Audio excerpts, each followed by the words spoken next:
there, my name is Diana, and this is the first episode of my own show, which names Diana's Lounge, and it was an element of podcast because I will invite two guests to different episodes, and we'll discuss some different topics in free form. So stay with me; it's gonna be interesting. Hello there, my name is Diana, and today with me is Julia. She is on her third year of University Camp, where I study, and Veronika, she already finished university, but Hagakele University, and now she is working in Finland. Today's topic is life in Finland, and as you can see, we all on different stages, and I think it would be interesting for us and for you to have a talk about life in Finland as students. So, how are you? How are you feeling? I'm great, I think. A lot of stuff going on right now, but otherwise so good. Yeah, likewise. Lots of things, but life is going. How about you? I'm good, yeah. Pretty overwhelmed with studies for now, but otherwise everything's fine, yeah. So, as Diana mentioned, I'm a third year student at Kank. I'm almost this close to completing my degree. At the moment, I'm writing my thesis. That's my background. 3 years ago, came to Kank, and from that time, it's been quite of an adventure, I would say. Yeah, I've been living in Finland for 5 years now. So I recently graduated my university, bachelor's.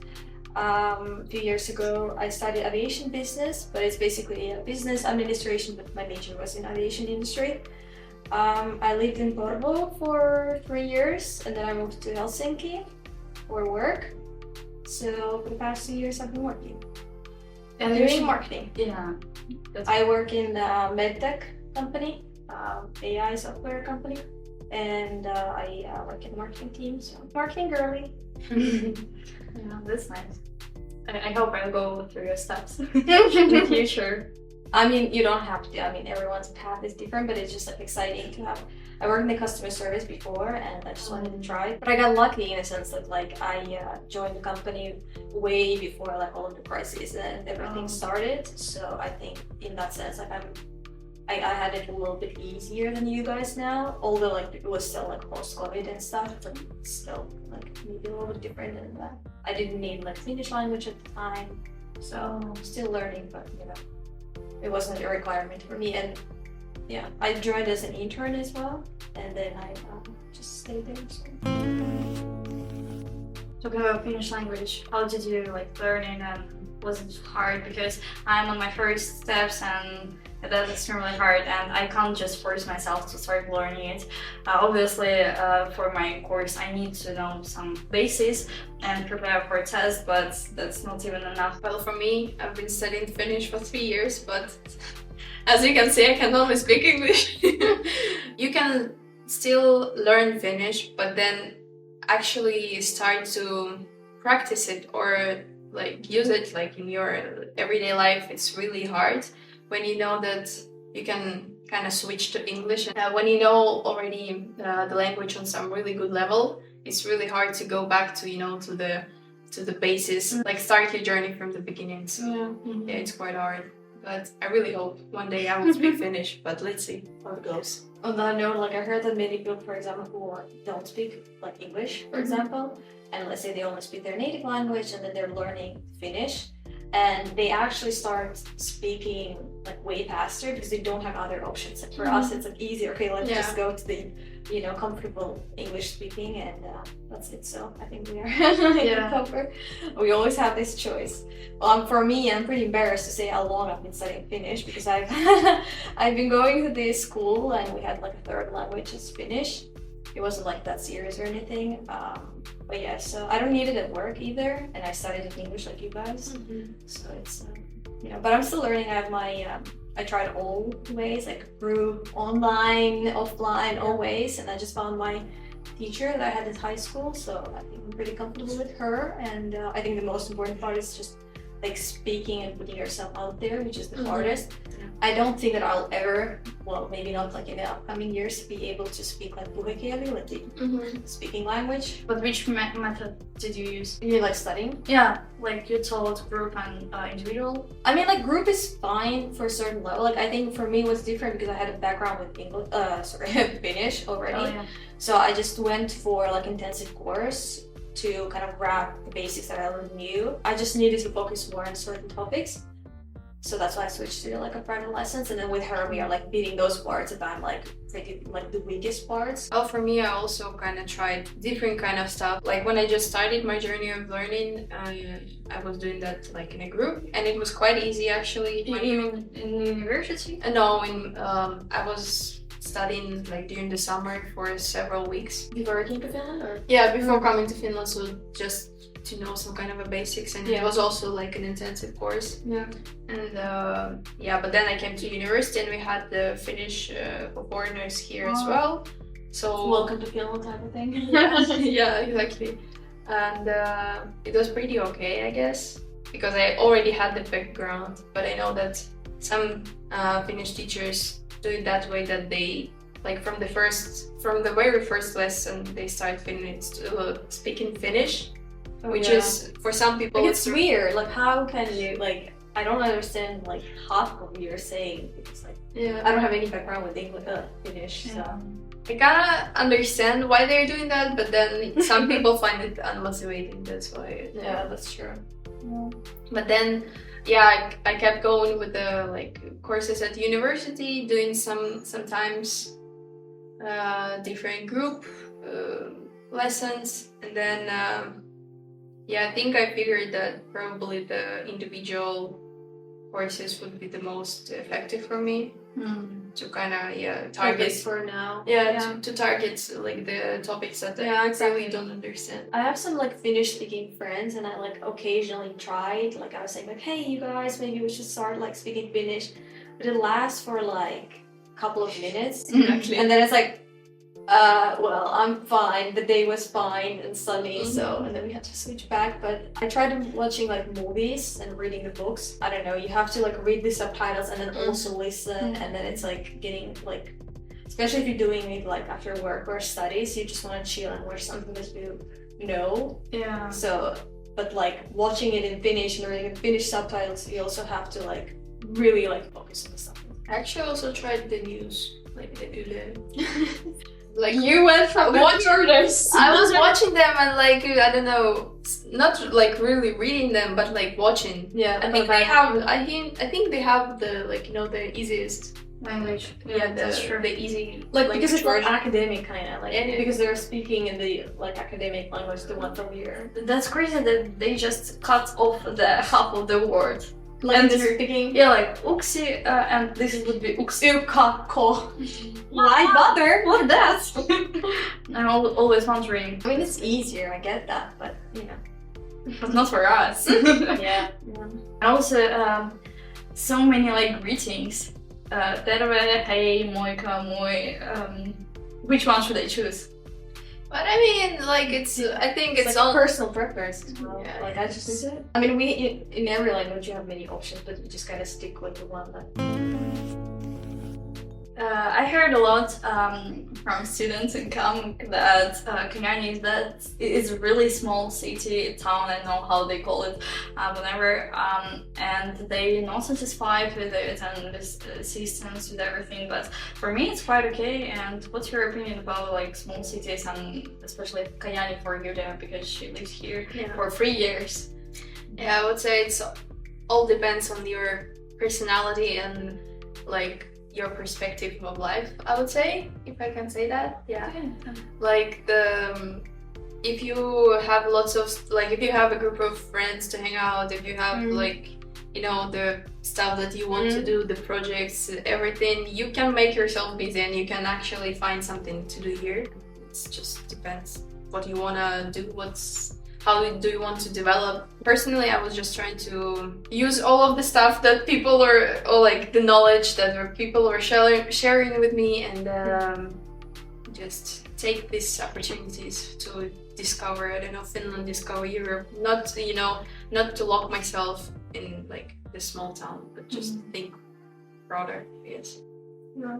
I mean, I agree, like, you can be lonely and bored in a big city, and then you can always have fun and be busy, like, in the smaller one. I think that from a personal preference, I'm a big city girl, and I'm coming from a big city as well. Big city life. So I always felt like a little bit bored in a smaller city. And again, like, my student years came into the COVID times, so literally everything was like, there was nothing, no one. So so I feel way more like comfortable living in Helsinki now. But I mean, small city has its perks for sure, and you guys have a really like nice student life. So I did not have that. So I think maybe if I had, maybe I enjoyed it more. But like I said, like, it was pretty limited at the time. So I think definitely a big city, and like, obviously for myself in the future, I see only like in a big city, I just need people and, you know, hustle and bustle. So I just feels like it like makes me, like, it motivates me, it makes me feel alive, kinda. So at least for now, maybe like in 20 years time, I'm gonna be grandma living in a country, obviously in the middle of nowhere, in the Mökki. So you mentioned like big city, like transport and all this stuff. I have huge flashbacks from the big city where I lived before moving to Finland, and no, I just ran away from the big city to the small town Pieni, and I'm real satisfied and happy that I have my own space. Yeah, and also nature in small towns are more closer to me. yeah. As long as I'm studying here, it's fine, but I wouldn't live here, or I wouldn't stay here, because I feel like this city is more for, you know, when you're settled in life, when you have family, you have your own house, Retired. Yeah, you can just, you know, get a like somewhere house close to the lake and then just enjoy your life, going, I don't know, for a hike in the forest, fishing, yeah, all of that stuff, but not really for job, like staying here for job opportunities or something like that. But definitely student life makes, or international student life makes this city alive, or like town alive. So yeah, That's true. Actually, the nice thing is that we have a lot of student benefits. I mean, transport, some discounts for food and stuff. Like, I think in Finland, the student benefits is quite developed aspect of that, because, like, as you said, we have like special prices for students to get food, for the transport as well, like in the train or in the bus, or what else? In the cinema we can get discounts, whatever, what else? Yeah, I think like locals have been way more, like they can get all kinds of like financial support and stuff as well. But even like for foreigners, I think there's a lot of that you can get like discounts for, like museum visits, wherever, like tickets. I think even like the flight tickets you can occasionally, like on certain airlines. Yeah. Unless like until I think there is a Turkey for Turkey. Yeah, like there's some Really? that have, yeah. Then It's cool. I have to use it more. Yeah. But from whom? There is I think there's a few. like I was literally reading about the student benefits not 2 days ago, and I saw that they had on their list like the Turkey Airlines or something. Yeah. Like that. Yeah. I feel like some like Scandinavian airlines, I think like between you can also fly. I don't remember. But not Finnair. No. I haven't heard about them yet. But I think it's great, like everything that they give to you, you can just focus on your studies and you don't have to think about like, you can get all those benefits and you just like, you know, doing your thing. And I think it's way more developed than many other countries, at least from what I've heard. We have some events for students, like Big Friday organized Not really by... for students. It's not for students? It's for entrepreneurs and companies, but of course students are encouraged to come there. Oh, okay. Yeah. But also like some social evenings and organized by our university, by a common organization. Also, we have different activities, try on, try out, and also we'll be getting discounts for parties. Yeah, to the bars and clubs. I mean, not promoting anything, but why not? We also can get a discount for shopping in second hands and swimming pool. the great swimming pool in Kajani that we have, I really enjoyed. And we're also like getting those cards. We can just go. And, cultural vouchers are a really good thing. Yeah. You mentioned about the secondhand stores. I think in general, what do you guys think about them? Like, I feel like it's so developed in Finland, at least, and like Scandinavia in general. It's so like hyping and stuff. How do you feel about that, guys? Do you guys like frequently checking it or like buying stuff on there? And when I just arrived, I was going to secondhands a lot, but then I realized that I have so many clothes, so I can't handle it. yeah, but you can donate. You can like, it's like recycling, so you can donate yours and you can get like something new. Well, wait, I can go and you can even get money for that. You can either like rent. That's why I was doing that. Yeah. Like you can rent a place. Yeah. And then you can sell your stuff, or you can just donate it. Wow. Yeah. You didn't know? That's what I wanted to find in St. Petersburg because clothes. Yeah. In Helsinki, I don't know guys if you have this in like in Kajani already, but in Helsinki there's like a lot of those. There's brand Off. It's like a secondhand stores, and they literally have these big containers that you can just like throw your clothes in, and then they just take it to the stores, and then they clean it and everything. They put it nicely, and you don't even need to bring it anywhere. You just put it out there. So how much does it cost to rent a place? Depends on the amount that you square sold. meters as well. Like is this space? Like what I was doing, we went there and asked for the the rack. Yeah, spot kinda, or like a shelf, like a rack. Yeah, shelf, something like that, to rent. And then they said, okay, you can come, for example, I don't know, in 2 weeks after 5 p.m. and put on your put the stuff that you want to sell there. And then after several weeks as well, I think 2 or something, you come after also a certain period of time and like take the stuff that wasn't sold, and and then you get your money. But who is like assigning the price? Is it you or is it them? For me. I do that myself. Yeah. And they give you like the labels to put on and stuff, or yeah, system is like that you go on a website and kind of log in the stuff, you name it, and you put the price, and then you come to their store and you print it out, and then you just put it on your just clothes. market like this, like when people are taking the piece. I think something like that. Wow, it's like with not QR codes, but you know. The barcode. Yeah, barcode, exactly. That's nice insight, actually. Yeah, thank you. You should try that. But it's not only about clothes. You can do the same with like furniture and stuff. Yeah, as well, so. in sustainable ways. Yeah. What do you think about like healthcare in Finland and Kela? Did it help you in some ways? Maybe, maybe not. As for me, it was. I mean, from what I've heard, like it's great when it comes to like complicated cases, especially like oncology, cancer-related stuff. Like that's when the Finnish medicine is like really like the highest, best of the best. On a regular basis, I think from what I recently heard is that they're still like recovering from the COVID times, like all of the lines and like this hustle and lack of workers and stuff. So it's not always like routine type of things are not always like well-known level that we probably used to, and it's always like costly unless you have like student coverage, Kela coverage, work coverage. It's like becomes really expensive.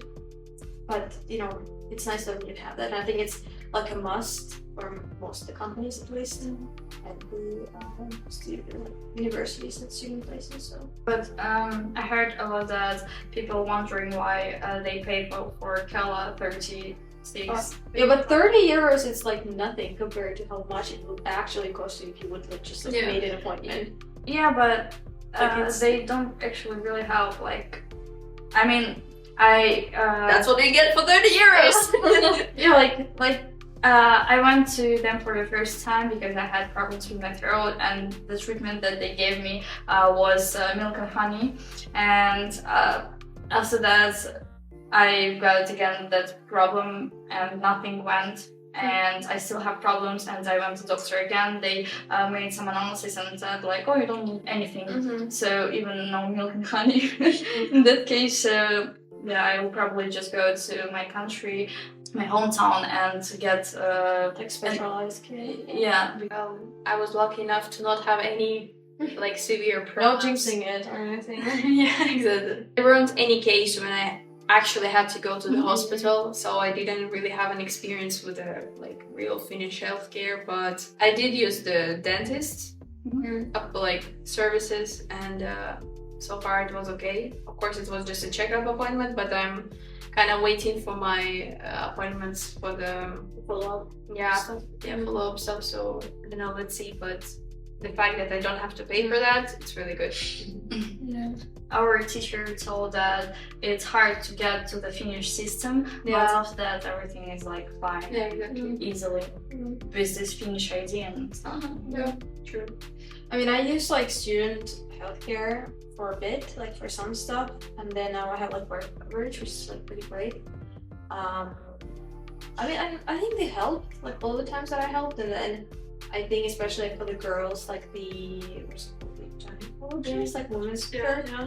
I think it's also pretty great. Like it's compared to many other places and countries, I think it's way more developed in that sense. So I didn't have any issues. I mean, that just was okay-ish, pretty old equipment, but fix the problem. It is what it is. But I know that, for example, now dentist-related stuff, that if they're not able to treat you in a governmental place, they will give you a voucher to private one. Oh, wow. So, and they will cover the part, and then you just pay the same amount you would have paid for that. So Diana, you should try more of it to change your opinion. Hopefully no, because I want to be healthy without any issues, especially with teeth.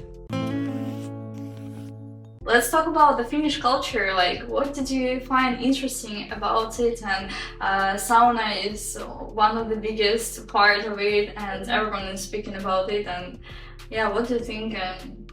Do you regularly go to sauna and really respect culture? I mean, it has nothing to do with respecting culture. I mean, like, we all do respect it, but I think it's, like you said, sauna is a pretty big piece of it. Personally, like, it's not my thing, kinda. I can occasionally do it. I rent it, like, in my building from time to time.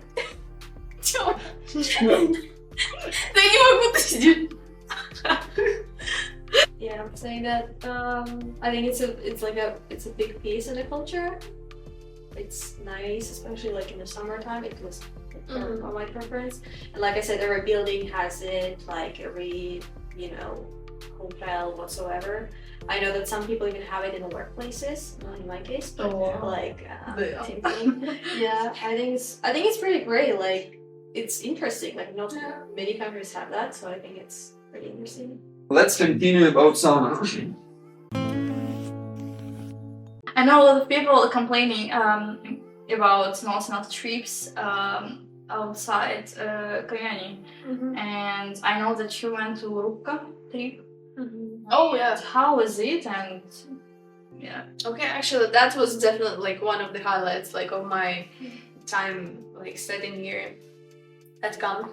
Like, our student union was organizing the trip to the national park that is close to Kuusamo, and it was specifically organized for exchange students. And since I was a part of the student union as a student body, so I had the privilege to join this trip. So it was truly amazing, because we went for 3 or 2 hours hike in the, I think it's called Puolanka National Park. Went to the cottages, just have a chill time, go to sauna, and then swim in the lake. And it was a really amazing time. And then the next day we went to Rukka resort, and then we also had a hike there. So yeah, I wish I would have opportunity to go as well in this year also. But you can still join the student body. Yeah, I already applied for the application and I was accepted. Yeah. So in May I will have a trainee, and then in September, in end of August, I will already meet new students. Yeah. And Nice. Oh, that's really cool. So you should definitely join them there. But I heard some people told that maybe there would not be like Rukka trip this year for some reasons. Okay, but definitely, like, if you would have some opportunities to go to some trips, definitely agree on that and go there. Go for it. And Veronica, what's your student body in your university? No, I mean, again, I've been studying like COVID times. Yeah. So I think when all of that stuff starts, like second year, like just like for the first year, you're like getting into everything and like getting to know everyone and everything. And then I think I would have joined, but like I said, it makes sense at the time, and I would rather prioritize like exchange at that moment. But even it didn't happen, so unfortunately. But we had opportunities and we had student bodies and stuff, but like there was no one coming anyways, in and out. But I heard that you had some trips to another countries, even countries, study trips. Yeah, we like within the first year we had quite a lot. I think maybe partially because we were aviation business students, so we had a lot of like trips and travels. I think we visited like 4 countries at that time. It was just the first year. We had like a really long study trip and stuff that we were organizing and like collecting money for and everything. Yes, I think it was pretty amazing. Yeah, it was a lot of fun, and like we went with like our group and then like teachers. So the biggest like difference, I think maybe from, I don't know if you guys have this, but we were able to like collect money. Like we were selling some cookies and stuff like that to get the money for those trips, and then like teaching some stuff and everything. So, and like obviously like university was like supporting it always. Like you can do it in the uni, here and there. So Like to do the startups and all those. yeah, like we were basically selling cookies in the uni and then like selling coffee and stuff like that. And I know that our exchanges university, they had trip to Lapland, right? This university. Yeah, in December they were organizing some kind of cooperation stuff with I don't think it was only our university. There was also universities of Jyväskylä. Oh, so they stuff. Yeah, so some people were coming from the south of Finland and then picking up our people and then going up north to Lapland. So, like when I was in Netherlands for exchange, we had this blended intensive programs. I don't know if you guys experienced that, but basically like 3 universities cooperated. Actually, one was from Finland, but I think it was the different one. Hung, I think. And like 3 universities come to one university, and then you just solve one huge problem or project together, and then at the end you present your results, and it's really nice kind of exchange of knowledge and ideas. And I know that a lot of students here also wish to have more such experiences. But I think we still like have some kind of opportunities like that, but then they are not probably promoted that well or something like that. But I know that last year there were some opportunities to go to Germany or somewhere. I don't know. Oh, really? Yeah, That's nice. or like for 1 week or something. So I think you just need to keep track of that on your own. Oh yeah, we had some student, our classmate who was going to Germany, like, but yeah, and he paid only for like just eating there or like maybe even hotel. So it's covered. I remember we had a lot of like that students could participate in all kinds of like fairs and like startup events, and there was like this Dubai something startup entrepreneurship type, and then there was like you could basically apply to be a part of it, and then you would also have some coverage of it. And So you go to Dubai. yeah, like for those like yeah, and then like also like the Nordic Business Forum. Oh yeah, that's a cool all one. of That's a those. really cool one. In our case, it was online. Even this year, when we were having COVID or something. Nordic Business Forum is part of our studies in here. Yeah, but Like- it's online. Of Yeah. course, because like it costs money to. Yeah, it's like 300 euros at least to participate there. Yeah. So. But they're always providing snacks or something for online translation. Yeah, that's really nice. It was also nice, and I have a video about Check this out. I would say that in general, like volunteering is pretty big in in Finland, and I would say that you definitely have to like go for as True. to as many places as you can. because first you get a free experience, and then Network. That's no, guys go for network. Yes. Networking. Yeah. Yes. especially like in the startup and everything. I think it's really important. Because usually volunteers are really like taken care of here. So Yeah. like you want to work 12 hours here, or if you gonna work like that, but then you still get like, I don't know, rest times, snacks, whatever. And like you don't pay for labor. Yeah, of course. So it's like for labor in a sense. So that's like the only thing that they're covering. So Volunteering is really nice here in Finland, because I also volunteered not only at the sport events but also business events, and it's a really rewarding experience, because you meet so many people from different backgrounds, so many, I don't know, opportunities that you industry experts. Yeah, exactly. And stuff. And they also give you, in most of the cases, they give you like recommendations or like certificates that you can apply to your cover letters and CVs and portfolio and other stuff. So I guess we're going to the end of our first episode, and I would like to thank you for participating. That means really a lot for me, and I really enjoyed it, and I hope you also enjoyed it. And yeah, we're going to sauna because it's time. All right, guys. Bye. Thank you. Bye bye. Bye bye. Oh.